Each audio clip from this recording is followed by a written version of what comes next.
자, 오늘은 세상이 주는 썩은 고기를 거부하라 라는 제목입니다. 뭐 썩은 고기 먹는 사람이 뭐 누가 있을까 싶은데, 자, 이제 어떤 의미인지 함께 좀 나눠보도록 하겠습니다. 저는 공교롭게 청년부 사역을 계속 조금 많이 했던 것 같아요. 그 이전에 있던 교회도 청년부였고, 여기 와서 이제 여기 오기 전에 있던 교회에서도 청년부를 했었어요. 근데 청년부를 하다 보면 정말 지겹도록 듣는 주제가 있어요. 진짜 지겨워요. 지겨운데 그게 그렇게 청년들은 고민인가 봐요. 그게 뭔가 하면은 바로 술에 대한 고민이에요. 술. 이 술의 문제를 그리스도인으로서, 내가 예수 믿는 청년으로서 어떻게 대해야 될까? 이런 고민들이 정말 굉장히 많은 것 같아요. 물론 요즘은 아예 고민조차 안 나는 친구들도 있는 것 같은데, 자, 근데 정말 제가 이렇게 여행을 다녀보면, 많은 나라를 다녀본 건 아니지만 우리나라만큼 이 술이 주목을 받는 나라도 없는 것 같아요. 정말 TV나 드라마, 영화 다 보면 거기 정말 남녀노소 가릴 것 없이 다 그렇게 술을 마셔요. 우리나라 예능에서도 밤에 하는 예능에는 꼭 술 얘기가 들어가고, 심지어는 술을 마시면서 얘기하는 게 예능의 프로그램이 되기도 해요. 그런데 여러분, 우리나라처럼 이렇게 술을 구입하기가 쉬운 나라가 그렇게 드뭅니다. 선진국 중에는. 게다가 우리나라는 술의 종류까지도 정말 다양해요. 별의별 술의 종류가 다 있죠. 저는 잘 안 마셔서 제가 모르겠어요. 근데 다양한 종류의 술을 심지어는 너무나도 저렴한 가격에 살 수가 있어요. 다른 나라들은 그 술에 대한 세금이 엄청 높기 때문에 술 사는 것도 그렇게 쉽지가 않아요. 게다가 우리나라는 이 술에 대한 규제도 굉장히 관대합니다. 예를 들면 캘리포니아 같은 데는 그 술 따지도 않은 술이 차 안에 있기만 해도 음주운전으로 간주가 되거든요. 그래서 그것도 음주운전이 돼버리는 거예요. 그런데 여러분, 우리나라에서, 한국에서 벌어지는 대부분의 좀 안 좋은 사건들, 부적절한 사건들의 원인이 사실은 술 때문이라는 것을 여러분은 아십니까?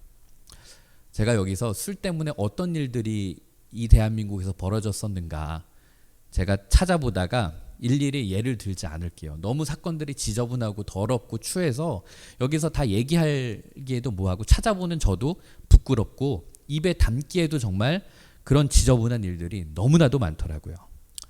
그런데 오늘 말씀이 바로 이 술로 인해서 벌어지는 그 사건을 나타냅니다. 부디 오늘 말씀을 듣고 여러분들이 술에 대해서 내가 어떻게 대해야 되는가 라는 것을 좀 깨닫고 그 술에 대한 인식이 바로 잡혔으면 좋겠어요. 자, 오늘 사건은 우리가 지난주 그 느부갓네살 왕의 꿈, 그리고 막 그 정신병 걸리고 그 사건 이후에 한 30년이 지난 후의 이야기입니다. 그러니까 뭐 연도는 그렇게 중요하진 않아요. BC 539년에 벌어진 일인데, 이 BC 539년이 바벨론 제국에 있어서는 너무나 중요한 해입니다. 왜냐하면 이때가 바로 바벨론 제국이 망한 해였기 때문입니다. 그래서 학자들은 오늘 이 벌어진 이 본문의 술잔치, 술파티가 아마도 BC 539년 10월 즈음에 벌어진 것으로 추정을 해요. 자, 오늘 이야기 속에서 나오는 사람의 이름은 벨사살이라는 사람이에요. 벨사살 왕. 그래서 우리는 이 벨사살 왕이 도대체 어떤 인물인가 간략하게 한번 좀 보고 넘어가도록 할게요. 한때는 성경 속에서 이 벨사살이라는 인물에 대해서 논쟁이 되게 많았어요. 왜냐하면 벨사살이라는 사람이 실제로 실존했던 인물인가? 실제 살았던 사람인가? 여기에 대한 의문점이 많았어요. 왜냐하면 바벨론 제국의 어떤 공식 역사 기록에는 마지막 왕이 나보니두스라는 사람으로 기록이 되어 있어요. 그런데 왜 공식 기록에도 없는 벨사살이라는 사람이 다니엘서에 나올까? 그래서 벨사살은 실제 존재하는 인물은 아닐 거야, 이렇게 학자들이 결론을 짓기도 했어요. 그러나 이제 시간이 흐르면서 많은 역사적인 자료, 고고학적인 문서들을 통해서 이 벨사살이라는 사람이 실제로 존재했던 인물이라는 것이 입증이 되었습니다. 그래서 이 스토리를 우리가 전체적으로 조금 이해하기 위해서는 이제 그 30년 전 느부갓네살 왕이 이제 죽고 난 다음에 이 바벨론 제국의 권력의 승계가 어떻게 이루어졌는가를 우리가 한번 볼 필요가 있는데, 화면을 보면 뭐 BC 몇 년도 뭐 이름이 진짜 헷갈리고 막 그럴 거예요. 그런데 화면 보면서 제가 그냥 맥락만 잡아 드릴게요. 자, 여러분도 아시다시피 느부갓네살은 이제 왕이 되어서 통치를 한 40년 동안 바벨론 제국을 다스렸어요. 이때가 바벨론 제국의 전성기였습니다. 그러나 느부갓네살이 562년에 이제 세상을 떠난 다음에 아들 아멜 마르둑이라는 사람이 왕위에 올라요. 뭐 성경에는 에월 무로닥이라고도 표현하는데 뭐 이렇게 우리의 역사책에서 볼 때는 아멜 마르둑이라고 그래요. 그런데 이 아들은 아버지에 비해서는 한참 실력이 없었어요. 별로 능력이 없었다는 거죠. 그래서 왕이 된 즉위한 지 2년 만에 암살을 당해서 죽습니다. 무시무시하죠. 근데 누가 암살을 했냐면 네리글리살이라는 사람이 암살을 해요. 그런데 이 네리글리살도 사실은 오래 못 갑니다.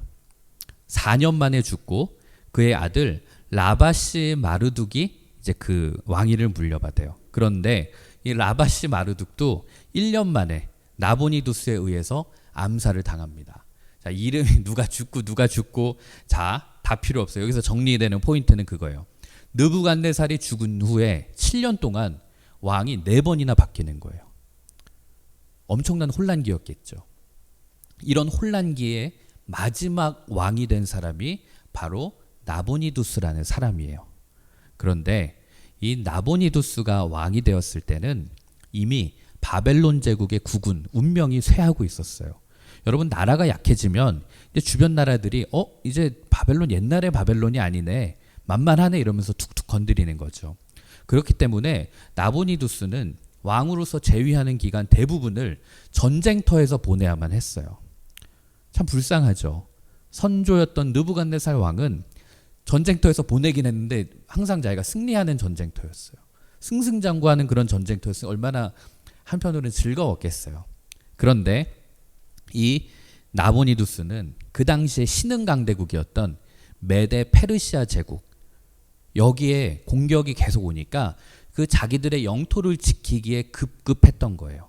그러니까 맨날 방어 전쟁만 하는 거예요. 우리도 가끔 누굴 때려야 재밌는데 맨날 두들겨 맞는 전쟁터 가서 버티는 게 일이었던 거죠. 그런데 여기서 우리가 잘 봐야 되는 거는 이 나보니두스는 느부갓네살 그 왕으로부터 정통성이 없었어요. 왜냐하면 직계 가족이 아니었거든요. 그래서 이 나보니두스는 자기도 이 왕의 계보에 있는 사람이다라는 어떤 명분, 그리고 그런 정통성이 필요했어요. 그래서 그가 했던 행동이 느부갓네살의 딸과 결혼을 하는 거였어요. 그러면 자기도 이제 느부갓네살의 가문의 사람이 되었다. 이게 되게 중요했거든요. 그럼에도 불구하고 그 바벨론 사람들에게 이 나보니두스는 정통성을 인정받지 못했어요. 그 가장 중요했던 원인 중에 하나가 이 바벨론은 가문마다 모시는 신이 있었어요. 근데 이제 느부갓네살 가문은 마르둑 신을 섬겼거든요. 그래서 아까 보면 이름에 무슨 마르둑 이름 이렇게 붙잖아요. 근데 나보니두스는 마르둑 신이 아니라 다른 신을 섬겼어요. 그래서 나보니두스나 그의 아들 벨사살은 그 느부갓네살 그 계보 속에 사람들에게 정통성을 인정을 받지 못했습니다. 게다가 실력도 없었어요. 정치도 잘 못했어요. 그러니까 바벨론 사람들의 마음은 언제나 느부갓네살, 그리고 그 느부갓네살 후손들에게 가 있는 거예요. 우리도 그럴 거 아니에요. 옛날 그 왕의 후손들이 똑똑했지. 옛날 그 사람의 자식들이 하면 더 잘할 것 같은데. 그런 마음들이 대중들, 민심 속에 있었다는 거예요. 그래서 결국 점차 민심의 마음은 나보니두스의 집안을 떠났고, 그 사람들의 마음은 나보니두스에게는 희망이 없다. 근데 그 옆에 신흥강대국 페르시아가 그렇게 대단하다며. 그러면서 사람들의 마음이 점차 페르시아 쪽으로 기울기 시작했어요. 그래서 나중에 이 페르시아 왕이 이 바벨론을 향해서 진군해 올 때 바벨론의 군대들이 그냥 항복을 해버려요. 성문을 열어주는 일이 발생한다는 거예요. 그런데 이런 상황 속에서 이 나보니두스가 바벨론 성에 있지 못하고 계속 밖에 나가서 전쟁을 하고 그 외부의 국경에서 적들과 싸우고 있으니까 이 바벨론 도성은 누가 지키냔 말이에요. 그래서 이제 나보니두스가 자기 아들 벨사살에게 내가 전쟁터에 있는 동안에 벨사살 너가 바벨론 성 안에 들어가서 이 성을 좀 지켜라, 이렇게 성을 맡긴 거예요. 그러니까 벨사살의 아버지 나보니두스는 밖에서 전쟁을 하고 이 성 안의 내치, 이 안의 행정과 이런 것들은 이 벨사살이 임시적인 어떤 책임자로서 통치를 했던 그런 사람인 거죠. 자, 이렇게 얘기만 들어도 이제 바벨론 제국에 뭔가 희망이 없다, 무너져 가고 있다, 이런 어떤 구군이 기울고 있구나라는 것을 느낄 때 벨사살이 무슨 짓을 했냐면 술잔치를 벌이는 거예요. 참 벌써 싹수가 놀았죠. 나라가 힘들고 막 어려울수록 자기도 정말 국력을 위해서 뭔가 힘을 모으고 막 이래도 될까 말까 한 이 상황에서 술잔치, 술파티를 벌이고 있는 거예요. 그런데 여러분, 이때가 어느 때인가 하면 아버지 나부니두스가 그 밀려오는 페르시아 대군하고 이제 거의 마지막 전투를 치를 때였어요. 그런데 그때 완전히 패배하거든요. 그리고 아버지는 사막으로 이제 도망가 있었던 바로 그때예요. 그리고 페르시아 대군은 이제 바벨론 도성을 와서 그 큰 바벨론 도성을 포위하고 2년 동안 공격을 막 퍼부으면서 바벨론 제국의 숨통을 끊어내려고 하던 바로 그때였다고요. 그런데 참 독특하죠. 그런 위기 상황에서 막 모든 그 국민들과 함께 무기를 만들고 막 이렇게 해도 어려운 사실 그런 상황이었는데 이 벨사살이 1000명이 넘는 귀족들을 다 불러 모아서 술잔치를 벌였습니다. 이 1000명이 넘는 귀족들이 모였다는 것은 당시 규모로 보아도 엄청난 규모의 파티였어요. 벨사살이 정말 바보일까? 왜 이런 술잔치, 술파티를 벌였을까? 저도 궁금하더라고요. 찾아보고 저도 좀 생각도 해보고. 그런데 이제 그런 이야기를 하더라고요. 이 벨사살에게는 바벨론 성은 절대 무너지지 않아 라는 그런 헛된 자신감이 있었다고 그래요. 우리가 지난주에 영상으로 봤듯이 바벨론 성 진짜 어마어마한 규모였잖아요. 그런 엄청나게 두꺼운 성벽과 그런 엄청나게 그 과학적인 기술들로 방어를 하는 정말 천혜의 요새라고 불리던 곳이었어요. 한 번도 거기가 무너진 적이 없었단 말이죠. 게다가 이렇게 강대국 다른 나라들이 와서 포위를 해버려서 밖으로 나갈 수 없게끔 그렇게 포위를 당해도 저도 이건 책에서 봤어요. 그들이 그 성 안에서 버틸 수 있는 식량이 20년치가 있었대요. 대단하죠. 그 안에서 누가 우리를 못 나가게 해도 그 안에서 버틸 수 있는 시간이 적어도 20년은 됐다라는 거예요. 그러니까 바벨론 사람들은 우리가 나가서 저들을 쓰러뜨릴 수는 없어도 버티기만 해도 우린 이긴다. 이제 그런 자신감이 있었던 거죠. 그리고 술잔치를 벌였던 또 하나의 이유는 바로 그거였다고 그럽니다. 동요하고 있는 민심을 이렇게 안정시키려고 하는 정치적인 쇼였다는 거예요. 이제 그 바벨론 성 안에 있는 사람들이 페르시아 군대가 밀려왔대. 우리를 둘러싸고 있대. 우린 이제 끝났어. 우리 이제 죽었어. 우리 어떡해. 우리 이제 페르시아한테 망하는 거야. 막 이런 동요하고 있는 그 상황에서 벨사살은 야, 우리 무너지지 않아. 이런 쇼를 하고 있는 거예요. 야, 우리가 그렇게 함부로 그렇게 쉽게 무너지는 거 아니야. 이러면서 헛된 자신감을 갖고 쇼를 벌이고 있는 거죠. 아마도 이 술파티에 초청된 사람들은 바벨론 최고의 VIP들, 최고의 그 공직자들, 관료들이었을 거예요. 뭐 그 안에 있는 재벌, 뭐 유력 정치인, 막 이런 대단한 사람들이 있었겠죠. 그러나 안타까운 건 그 안에 그 누구도 벨사살 왕에게 직언을 할 수 있는 사람은 한 명도 없었다는 거예요. 그러니까 그만큼 이 바벨론 제국의 고위층들은 이미 부패하고 타락했다라는 것이죠. 자, 그런데다가 그 안에 왕후들과 후궁들까지 다 불러 모았다고 그랬어요. 여러분, 그 모습이 어땠을까요? 제가 찾아보다가 그냥 안 찾아봤어요. 18세 미만은 볼 수 없겠더라고요. 그 정도로 음란하고 타락한 그런 우리가 영화에서 볼 법한 그런 룸사롱 같은 그런 타락한 모습들이었다라는 거죠. 그런데 그 자리에서 이제 술에 있는 대로 취했던 벨사살 왕이 진짜 미친 것 같아요. 어떤 짓을 했냐면 이상한 명령을 내립니다. 아까 우리가 읽었던 2절과 3절을 보면 제가 읽을게요. 벨사살이 술을 마실 때 명하여서 그의 부친 느부갓네살이 예루살렘 성전에서 탈취하여 온 금, 은그릇을 가져오라 명을 하였으니 이는 왕과 귀족들과 왕후들과 후궁들이 다 그것으로 마시려 함이었더라. 이에 예루살렘 하나님의 전 성소 중에서 탈취하여 온 금그릇을 가져오매 왕이 그 귀족들과 왕후들과 후궁들과 더불어 그것으로 마시더라.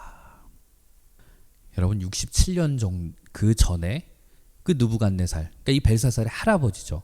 느부갓네살이 예루살렘 침공했을 때 그 사건을 얘기하는 거예요. 야, 우리 할아버지가, 우리 증조 할아버지가 옛날에 예루살렘 침공했을 때 거기에 그 성전에 있던 집기들이 있어. 그거 있지? 그거 가져와서 야, 우리 그걸로 술이나 마시자. 다 내가 여기서 한 잔 돌릴게. 그리고 그걸 가져와서 그걸 가지고 그 금그릇을 가지고 광란의 술 파티를 보내고 있는 거예요.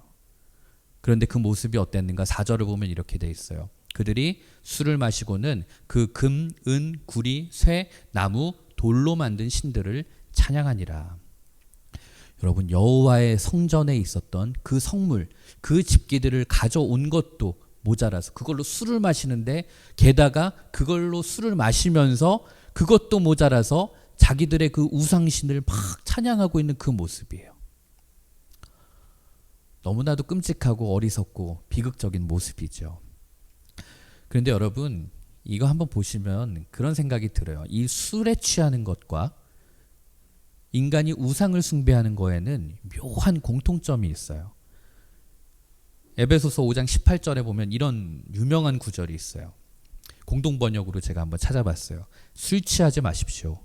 방탕한 생활이 거기에서 옵니다. 여러분은 성령을 가득히 받아야만 합니다. 너무 많이 들었던 이야기죠. 그래서 막 이걸 술 마시는 사람들이 이걸로 자기들의 어떤 명분을 가까워져. 야, 성경이 술 마시지 말라고 그랬어? 아니야. 성경은 술에 취하지 말라고 그랬지. 마시지 말라는 얘기는 안 했어. 그러니까 마셔도 돼. 막 이 얘기를 할 때 이 성경 구절을 갖고 와요. 맨날 담임 목사님이 요즘 얘기하는 그 문해력이 안 되는 거예요. 문해력이. 여러분 이게 뭔 말인가 하면 술이라는 것은 우리를, 인간을 방탕한 생활로 이끈다는 거예요. 술에 취하면 우리가 어떤 힘에 이끌리게 된다는 그 말을 하고 있는 거예요. 물론 여러분들은 술이라는 것을 입에도 안 대봤기 때문에 모를 거죠. 모르겠죠. 그쵸? 모를 거라고 믿어요. 그런데 술에 취하게 되면 정말 그렇거든요. 내가 통제할 수 없는 어떤 힘이 그때부터 나를 이끌고 가는 거예요. 그런데 그 힘이라는 게 좋은 의미가 아니라 그 힘은 우리 안에 있는 죄성을 끄집어내는 거예요. 근데 이건 여러분 어느 시대나 어느 나라나 남녀노소 할 것 없이 어느 문화에 할 것 없이 술이 들어갔을 때 그 인간으로부터 나오는 것은 똑같습니다. 이건 시대가 변해도 달라지지 않아요. 자, 지금 이 벨사살의 술잔치를 한번 자세히 보세요. 그 안에 왕후들과 후궁들이 가득했어요. 무희들도 있었고 그 모습이 얼마나 음란하고 타락했겠어요. 그리고 그들이 거기 모여서 기도하고 예배드렸다가 아니에요. 바벨론 우상들을 찬양하고 있어요. 여러분 바벨론의 우상들이 갖고 있는 것은 폭력성이었거든요. 굉장히 힘, 권력 이런 걸 강조했어요. 그러니까 그 안에 바벨론 우상들의 그 폭력적인 것들을 막 높이는 그 모습들, 그리고 거기서 금그릇, 은그릇 이런 걸로 술을 마시는 거죠. 그러니까 물질적인 가치, 돈 이런 것들이 우상화가 되어가는 거죠. 그러니까 이 모습 속에서 음란함과 그러니까 성적인 타락, 그리고 폭력성, 어떤 돈에 대한 집착들 이런 모든 것들이 이 술잔치에서 벌어지고 있는데 여러분 이건 벨사살 왕이 오늘 벌인 그 술잔치, 그 술파티에서만의 일이 아닙니다. 오늘날에도 똑같거든요. 오늘날에도 룸사롱 많고 술집 많은 지역들 가면 똑같아요. 거기에는 수많은 여자들이 있고요. 그 안에서는 온갖 폭력들이 난무하고 있고 그 안에선 돈이면 모든 것이 되는 물질 만능주의가 있어요. 여러분 인간에게 있는 돈과 욕망, 폭력성 이런 광기들이 그 술이 있는 곳에서는 다 폭발해서 나오는 거예요. 그렇기 때문에 저는 어떤 이유에서라든지 크리스천 청년들이나 교회를 안 다니는 청년들도 술을 마시고 술에 취하는 것을 저는 절대 미화하지 않습니다. 미화하지 않습니다. 아마 이 자리에 있는 청년들 혹은 청소년들 마시고 싶은 사람들이 있을 거예요. 마시고 싶으면 마셔도 돼요. 왜냐하면 술 마신다고 우리가 지옥을 가고 어떤 벌을 받는 것은 아니에요. 그러나 술 마시는 순간부터 우리가 벌 받을 짓을 하게 되고요. 지옥에 갈 만한 짓을 하게 되는 거예요. 여러분, 저는 목회자가 되기 전에 저 원래 전자공학 공부했고 다른 공부했었거든요. 그리고 저는 그렇게 뭔가 사회적으로 세상적으로 성공하고 유명해지고 영향력 있고 막 존경받고 이런 욕심이 되게 많았어요.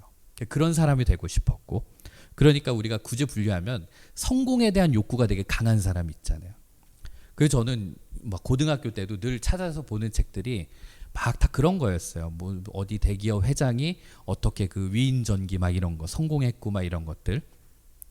그러면서 저는 이 땅 가운데 이 사회에서 다양한 분야의 어떤 성공한 사람들, 뭔가를 이룬 사람들의 자료도 찾아보고 인터뷰도 보고 정말 궁금할 땐 실제로 찾아가 보기도 했어요. 그런데 그 사람들의 공통점을 제가 하나 발견했는데, 그게 뭔가 했으면은 그 사람들은 모두가 다 너무나도 확실한 자기 통제력이 있었다는 거예요. 자기 자신을 통제할 줄 알았어요. 그리고 무엇보다도 술이라는 것에 대해서 완벽하게 통제하고 있었어요. 그분들도 그런 얘기를 해요. 사업을 하다 보니, 일을 하다 보니 자기들도 처음엔 술자리에 가고 술을 마시고 사람들과 어울리기 위해서 그런 일들을 했다라는 거죠. 그러나 어느 순간에 가서는 이것이 나의 성공, 이것이 나의 어떤 성취를 방해할 수 있겠구나 라는 그런 위기감이 들었다는 거죠. 그러면서 그 사람들은 술을 통제하고 나중에는 술을 끊게 되었다는 거예요. 저는 우리 말씀을 듣는 우리 청소년 친구들, 여러분들 안에는 누구나 다 거룩하고 어떤 대단한 꿈들, 소망, 바람들이 있을 거라고 저는 믿어요. 왜냐하면 어떠한 사람도 그냥 대충 인생을 살고자 하는 사람은 한 명도 없기 때문에 그래요. 그런데 만약에 여러분들이 가진 꿈, 여러분들이 갖고 있는 그 비전이 크면 클수록, 그러니까 내가 세상적으로 어떤 뛰어난 리더의 자리에 오르고 싶고 내가 이 땅 가운데 어떤 대단한 영향력을 끼치고 모든 사람들에게 존경을 받는 그런 사람이 되고 싶다면, 저는 개인적으로 신앙적인 것이 아니라 인간적인 방식으로라도 여러분들이 술을 멀리 했으면 좋겠다는 거예요. 자, 그런데 오늘 이 말씀 속에서 보면 굉장히 특이한 점이 본문 속에서 나오는데, 벨사살이 왜 하필 술잔치에서 한참 그 흥이 오른 바로 그 시점에 왜 하필 갑자기 67년 전 자기 그 느부갓네살 왕이 예루살렘 신전에서 가져왔던 그 성전의 집기들이 생각이 났고, 그리고 또 왜 그것을 가져와서 술잔으로 삼았을까? 저는 이것이 참 고민이 되었고 왜 그런지 되게 궁금했어요. 여러분, 원래 이 당시에는 그 다른 나라를 점령하거나 다른 지역을 점령하면 그 지역의 그 신전, 그 우상을 숭배하는 그 신전에 있는 집기들을 가져오는 게, 뺏어오는 게 이 바벨론 문화에 있었어요. 그래서 그 가져온 그 다른 지역의 신전에 있던 그 집기들을 다 뺏어와서 자기들의 신전, 마르둑 신전에 다 그걸 쌓아놨던 거예요. 그렇게 함으로써 우리가 이 마르둑 신 안에 이 통제하고 있다, 이런 것들을 느꼈던 거죠. 그렇다면 여러분, 바벨론 제국이 침공했던 나라가 한두 곳이 아니었잖아요. 이미 그 마르둑 신전 안에는 엄청나게 다양하고 많은 다른 지역에서 가져온 집기들이 있었을 텐데 왜 그걸 다 놔두고 하필 예루살렘 성전에서 가져온 그 집기들을 가져오라고 했을까? 그 성경에 나와 있지는 않더라고요. 성경에 나와 있지 않으면 제가 한번 상상을 해봤어요. 왜 그랬을까? 그런데 자, 제 상상입니다. 기도하면서 했던 상상이에요. 아까 말씀드렸지만 이 벨사살에게는 늘 열등감이 있었어요. 느부갓네살 그 정통성 계보에 있지 않다라는 거. 그렇기 때문에 이 벨사살이 정말 이 민심의 어떤 리더십을 확고히 세우기 위해서는 제일 먼저 넘어야 될 것은 자신의 선대 왕이었던 느부갓네살 왕이었습니다. 내가 느부갓네살보다 대단한 왕이야. 이걸 보여줘야만 했어요. 그런 생각을 늘 하고 살다가 술을 마시고 그 생각이 난 거죠. 느부갓네살 왕조차 두려워했던 여호와 하나님, 그들을 모시던 그 여호와 하나님을 모시는 사람들이 있던 예루살렘 성전에 있는 그 성물들, 그 집기들을 가져와서 이걸로 술을 마시고 이걸로 내가 그 자리에서 여호와 하나님을 모욕하고 바벨론 신들을 찬양하면 내가 더 강력해 보이고 내가 더 위대해 보이고 내가 더 느부갓네살 왕보다 훨씬 더 강한 사람처럼 보이겠지? 그런 착각에 빠진 거죠. 그래서 지금 페르시아군에게 포위를 당해서 그리고 민심이 자기를 떠나게 되었구나라는 것을 느낀 바로 그 순간에 이런 어떤 객기, 진짜 말도 안 되는 행동으로 이 상황을 반전시켜 보려고 했던 것은 아니었을까, 그런 생각을 했어요. 그런데 여러분, 이게 참 무식한 사람은 머리도 쓰면 안 되는 것 같아요. 이 벨사살이 참 하는 짓마다 어리석고 우둔했죠. 이 일 때문에 사실은 더 큰 문제가 이제 벌어지는데 5절 보시면 5절 맨 앞부분에 그때 이렇게 돼 있어요. 그때가 도대체 언젠데 이게 무슨 말인가?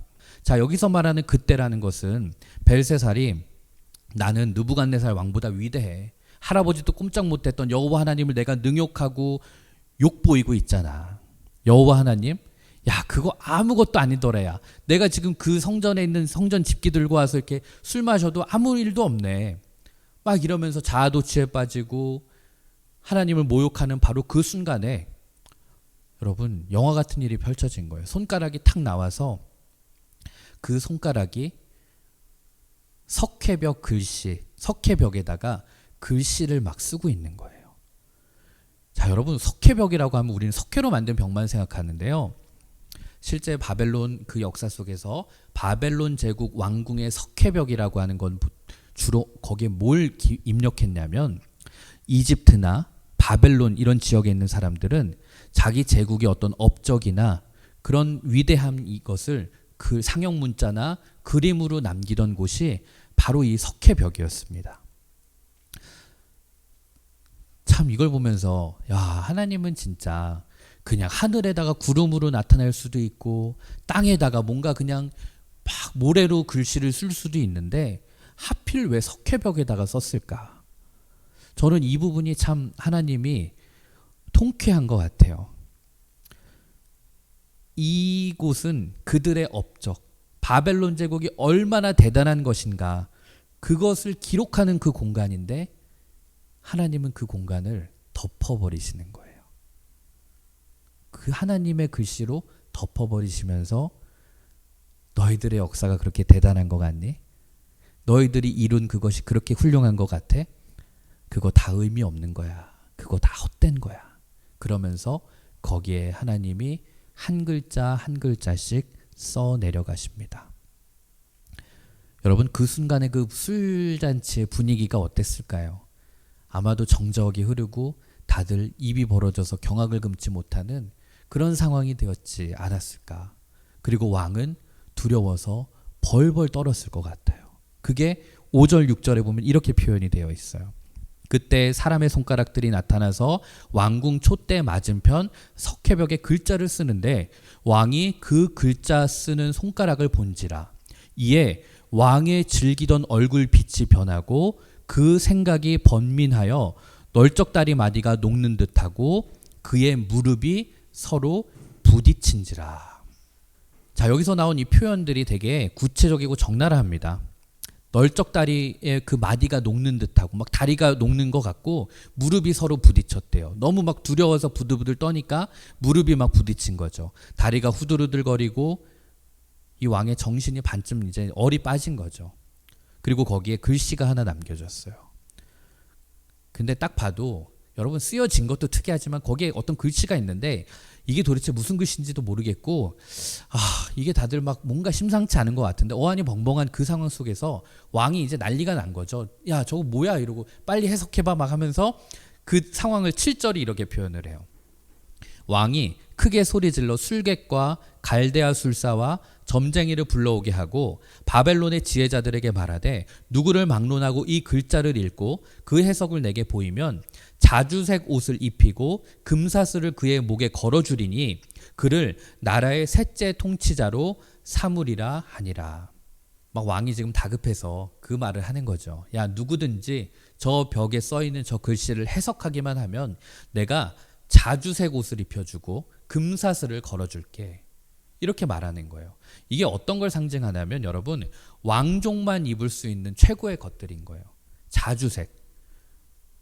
여러분, 그 로마 영화를 봐도 그 자주색은 왕족이나 귀족이 입는 색깔이었단 말이에요. 그러니까 자주색 옷을 준다라는 거는 왕권의 어떤 버금가는 그런 힘과 권력을 준다라는 것이었어요. 그러니까 자기 아버지 그리고 벨사살, 그러니까 셋째 통치자, 네가 우리나라 이 제국의 3인자로 내가 너를 키워줄게. 이 해석만 해주면 그 사람에게는 우리 3인자의 자리를 줄게.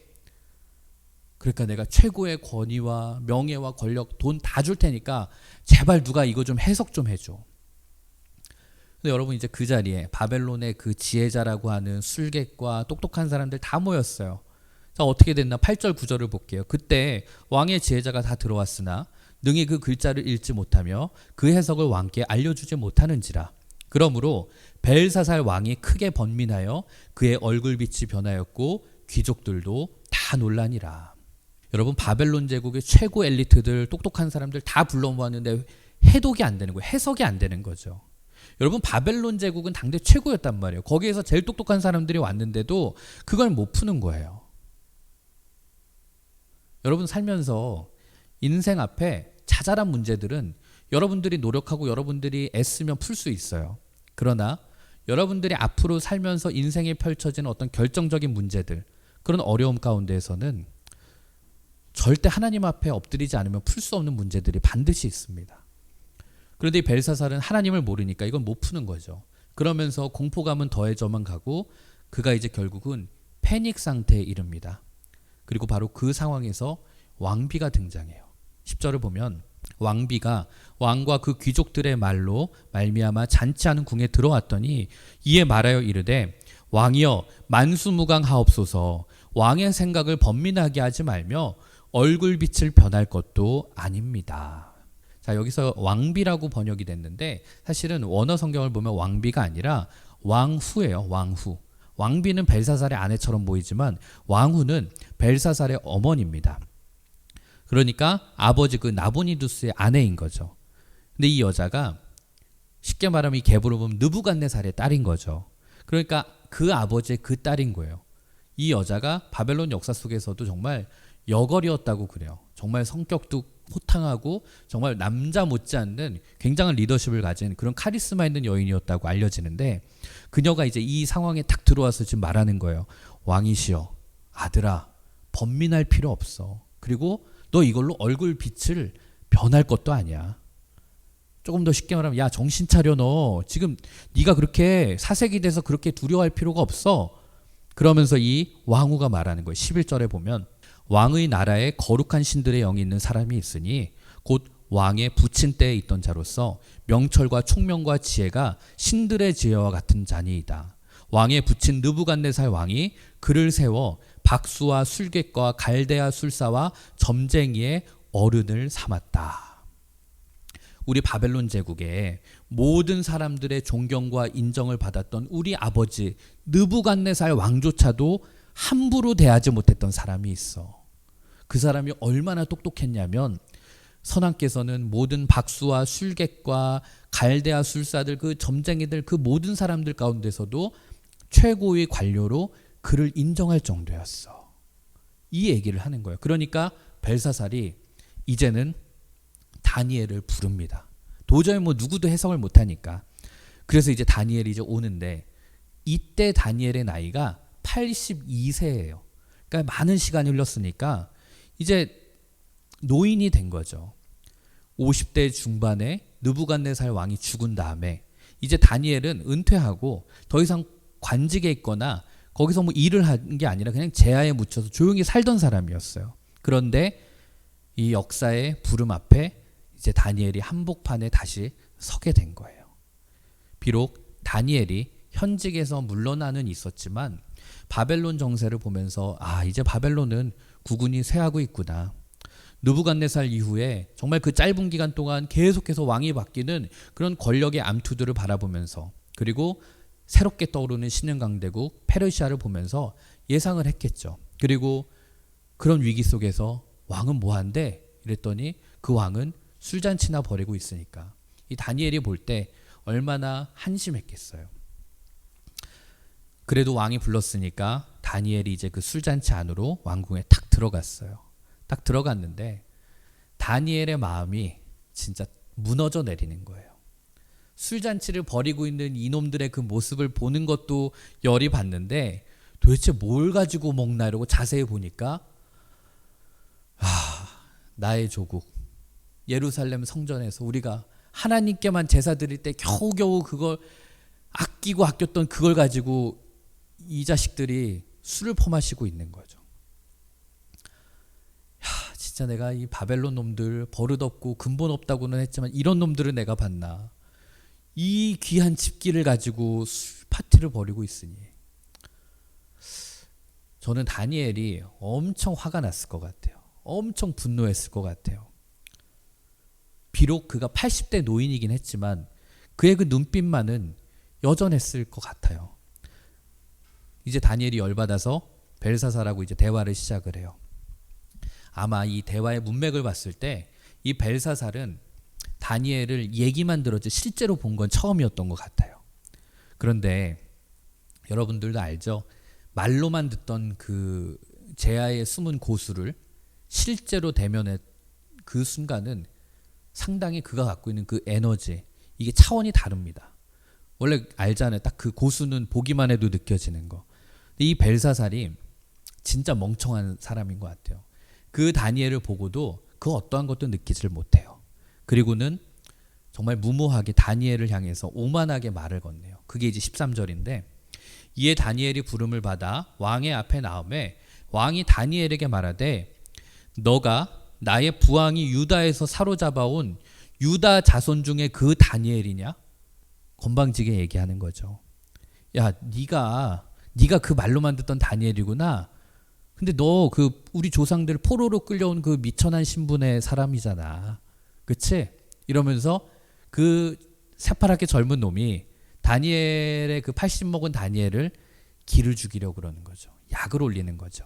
그러면서 14절에 보면 이렇게 말해요. 내가 너에게 대하여 들은즉 너 안에는 신들의 영이 있는데 너가 명철과 총명과 비상한 지혜가 있다고 하네. 이러는 거죠. 지금도 비아냥되는 거예요. 아니 듣자 하니 다니엘 어르신 뭐 존댓말까지 했겠어요? 어르신이 그렇게 대단하시다면서요. 한번 해보시죠. 뭐 그렇게 똑똑하시다는데 이 글씨 막 주시면은 제가 온갖 부귀, 영화, 돈, 권력, 권세, 명예까지 제가 다 드릴게요. 다니엘 기분 나빴을 것 같죠. 여러분 다니엘은 이미 바벨론의 운명을 직감하고 있었거든요. 그러면 망하기 직전의 나라의 군주가 주는 부와 권력, 명예 뭐가 힘이 있겠어요? 다니엘은 그걸 알았던 거죠. 다니엘은 하나님의 사람답게 말을 하는데 17절을 보면 전 이게 참 너무 멋있는 것 같아요. 다니엘이 왕에게 대답하여 이르되 왕의 예물은 왕이 친히 가지시며 왕의 상급은 다른 사람에게 주옵소서. 그럴지라도 내가 왕을 위하여 이 글을 읽으며 그 해석을 알겠습니다. 돈이요? 너나 가져. 권력? 그건 다른 애들이나 주고. 나는 그런 거 필요 없어. 다니엘이 그렇게 얘기하는 거죠. 여러분 이 부분을 보면서 우리가 알아야 될 건 누군가가 여러분들에게 돈과 권력과 권세를 줘요. 근데 그걸 내가 받으면 그때부터 우리는 그 사람의 종이 돼버립니다. 그가 나를 부리게 되는 거예요. 그러나 우리가 그런 것들을 받지 않고 거절했을 때 우리는 그때부터 자유로울 수 있는 거예요. 그러니까 다니엘은 벨사살 네가 왕이지만 너는 나를 부릴 수 없어. 그 얘기를 하고 있는 거예요. 저는 오늘 이 말씀을 보면서 다니엘이 너무 멋있는 것 같아요.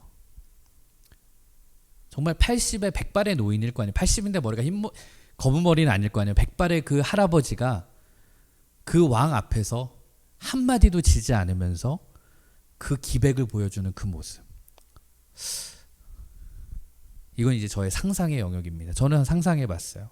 그 술잔치, 그 술파티에 있는 그 1000명이 넘는 사람들이 다 정말 난다긴다 하는 사람들이었을 텐데, 이들은 다니엘의 그 전설적인 이야기들을 아마도 듣기만 했을 거예요. 그 전설, 그런 사람이 있었대. 이미 시간이 많이 지났으니까요. 그러다가 이제 오늘 그 술자리에서 우연치 않게 다니엘이라는 그 80세 노인을 보게 된 거예요. 근데 그 노인이 막 꾸부정해서 들어와서 주눅 들고 눈치 보는 것이 아니라 그의 눈빛과 그의 그 자세, 그의 그 기백, 이런 거에서 이미 그의 아우라가 표현되는 거죠. 그러니까 거기 있는 사람들이 야, 저 노인네 대단하네. 저 사람 보통 아니네. 막 그렇게 감탄하고 제압을 당하는 거 아니었을까. 저는 오늘 말씀 준비하면서 그런 기도를 했어요. 이 자리에 있는 여러분들이 저는 다니엘과 같은 이런 기백을 가진 사람이 되었으면 좋겠어요. 여러분, 하나님을 모르는 사람들, 하나님을 모욕하는 사람들이 주는 그런 썩은 고기는 먹지 않는 사람들이 되었으면 좋겠어요. 우리가 이 세상이 나쁘다고 말하면서도 그들이 주는 그 달콤한 유혹, 그들이 주는 검은 돈, 그들이 주는 그런 썩은 고기를 우리가 받아 먹게 되면 우리는 절대 세상을 압도할 수 없다는 거예요. 그런 사람들에게는 거룩한 권위가 생기질 않거든요. 만약에 다니엘이 그 술자리에 있는 사람들처럼 똑같이 술 마시고 흥청망청 하는 사람이었다면 그 자리에서 다니엘이 무엇을 해도 사람들은 다니엘을 무시했을 거예요. 그러나 다니엘은 세상이 주는 그 썩은 고기에는 전혀 입도 되지 않는 그런 인물이었어요. 그랬기 때문에 그는 포로 출신에다가 미천한 신분, 게다가 정권도 바뀌었고 80세가 넘은 노인이었지만 그럼에도 불구하고 그에게는 영적인 기백, 그 당당함이 있었다는 거예요. 그리고 하나님은 이런 다니엘을 쓰십니다. 여러분, 디모데후서 4장 17절 신약에 나오는 말씀인데 이 말씀은 신약에 나왔지만 마치 다니엘을 그려내는 것 같아요. 주께서 내 곁에 서서 나에게 힘을 주심은 나로 말미암아 선포된 말씀이 온전히 전파되어 모든 이방인이 듣게 하려 하심이니 내가 사자의 입에서 건짐을 받았느니라. 그죠? 다니엘에게 하시는 말씀 같아요. 이제 이 사건 이후로 바벨론은 완전히 몰락하게 되고 페르시아가 이 제국의 역사로 우뚝 서게 됩니다. 그런데 다니엘은 그 바뀐 페르시아 제국 속에서도 중심의 자리를 잡아요. 정권이 바뀌었고요. 왕조가 바뀌었고 나라가 바뀌었어요. 그러나 하나님이 그를 쓰시고자 하니까 그런 주변의 상황과 환경 개의치 않고 그는 다시 등장하게 되는 거예요. 여러분, 우리들의 쓰임새는 내가 결정하는 것이 아닙니다. 크리스천들의 쓰임새는 하나님이 결정하는 거예요. 그러므로 이 자리에 있는 여러분들이 살면서 나는 하나님이 쓰시는 것 같지 않아. 도대체 하나님이 날 뭐에다 쓰시려고 그러지? 그런 생각이 들더라도 여러분, 우리는 하나님이 마지막으로 단 한 번 쓰실 그 순간을 위해서 준비하고 있어야 되는 거예요. 오늘 말씀 보면서 그런 생각이 들었습니다. 만약 다니엘이 왕궁에서 함께 술파티를 벌이는 그 자리에 있었다면, 그냥 그 1000명 중에 한 사람이었다면 아마도 다니엘에게는 이런 카리스마와 기백이 나타나지 못했을 거예요. 세상이 주는 썩은 고기나 받아 먹으면서 사는 그런 사람이었다면 다니엘은 그저 초라하고 꾸부정한 자신감 없는 그런 노인에 불과했을 겁니다. 저는 오늘 말씀 마무리하면서 여러분들에게 도전하고 싶어요. 제가 잘 모르는 걸 수도 있어요. 요즘은 고등학생, 심지어는 뭐 중학생, 초등학생들까지 술을 마신다고 제가 들었어요. 진짜 그런가요? 다 그런가요? 뭐 그럴 수도 있겠죠. 요즘 애들. 근데 여러분들, 제가 뭐 마셔라 마라 얘기하지 않을게요. 그건 여러분들 선택의 문제니까. 근데 한번 여러분들이 생각해보고 여러분들이 결정했으면 좋겠어요. 그냥 세상에 어떤 누구나 다 그래, 남들 다 그래, 그런 문화 속에 흘러가면서 부어라 마셔라 하면서 그 문화 속에 내 영혼을 팔아버리고 내 양심을 팔고 내가 나를 통제하지 못하는 그런 삶 속에서 평생 세상의 어떤 힘 속에서 이끌려서 그렇게 이용당하면서 살 것인가? 아니면 오늘 본문의 다니엘처럼 80이 되어서도 하나님의 쓰시는 사람답게 세상 앞에서 당당하게 그런 기백 있는 다니엘처럼 살 것인가? 그거는 여러분들이 결정해야 될 문제예요. 저는 오늘 말씀을 준비하면서 간절히 기도했습니다. 여러분들이 가급적이면 세상에서 썩은 고기 받아 먹으면서 근근히 살아가는 그런 사람이 아니라 하나님의 사람답게 이 시대를 향해서 당당히 호령하고 당당히 외칠 수 있는 그런 이 어두운 시대를 깨우는 그런 다니엘과 같은 사람들이 될 수 있기를 간절히 기도합니다.